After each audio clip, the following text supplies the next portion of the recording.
Sir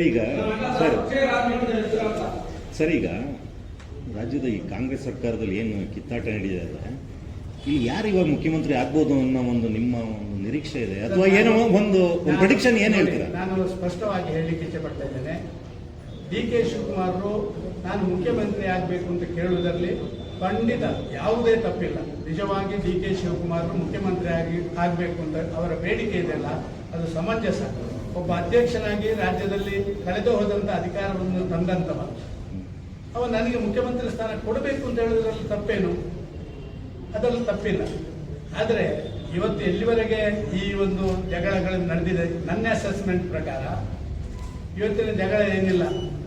ಪ್ರಾರಂಭದಲ್ಲಿ ಬೇರೆ ಬೇರೆಯವರು ಅಧ್ಯಕ್ಷ ಸ್ಥಾನಕ್ಕೆ ಆಕಾಂಕ್ಷಿಗಳಾಗಿ ಹೊರಬಂದರು. ಕೆಪಿಸಿಸಿ ಅಧ್ಯಕ್ಷ ಸ್ಥಾನ ಬದಲಾವಣೆ ಆಗಬೇಕು ಅಂತ ಒಂದು ತಂಡ ಹೊರಗೆ ಬಂತು.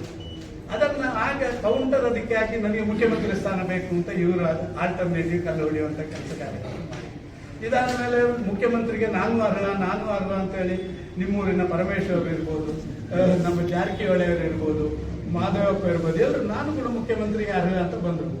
ಇದಾದ ಮೇಲೆ ಸಿದ್ದರಾಮಯ್ಯರಿಗೆ ತಲೆಗೆ ಹೋಯಿತು, ಇದು ನಾನು ಸ್ವಲ್ಪ ಡೇಂಜರಲ್ಲಿ ಇದ್ದೀನಿ ಈಗ ಅಂತ ಹೇಳಿ ಸಿದ್ದರಾಮಯ್ಯ ತಲೆಗೆ ಹೋಗಿ ಆಗ ನಾನು ಸ್ವಲ್ಪ 5 ವರ್ಷ ನಾನೇ ಅಂತ ಹೇಳುವಂಥ ಪ್ರಯತ್ನ ಮಾಡಿ. ಅದರ ನಂತರ ಈ ಜೋರಾದ ಮೇಲೆ ಶಾಸಕರು ಮತ್ತೊಬ್ಬರು ಅದೆಲ್ಲ ಬಂದ ಮೇಲೆ ಈಗ ನೀನು ನೋಡಿದ್ರಲ್ಲ, ಎಲ್ಲಿ ಚಿಕ್ಕಬಳ್ಳಾಪುರದ ನಿಮಗೆ ತಳಿಗೆ ಮಾತಾಡಿದ್ರು ಅಂದರೆ ನೀನು ಅಲ್ಲೇ ಇರು, ನಾನು ಇಲ್ಲೇ ಇರ್ತೀನಿ, ಇಲ್ಲದಿದ್ರೆ ಇಬ್ಬರದು ಹೋಗಿಬಿಡ್ತೀನಿ ಅಂತ ಹೇಳುವಂಥ ಹಂತಕ್ಕೆ ಬಂದಿದ್ದಾರೆ.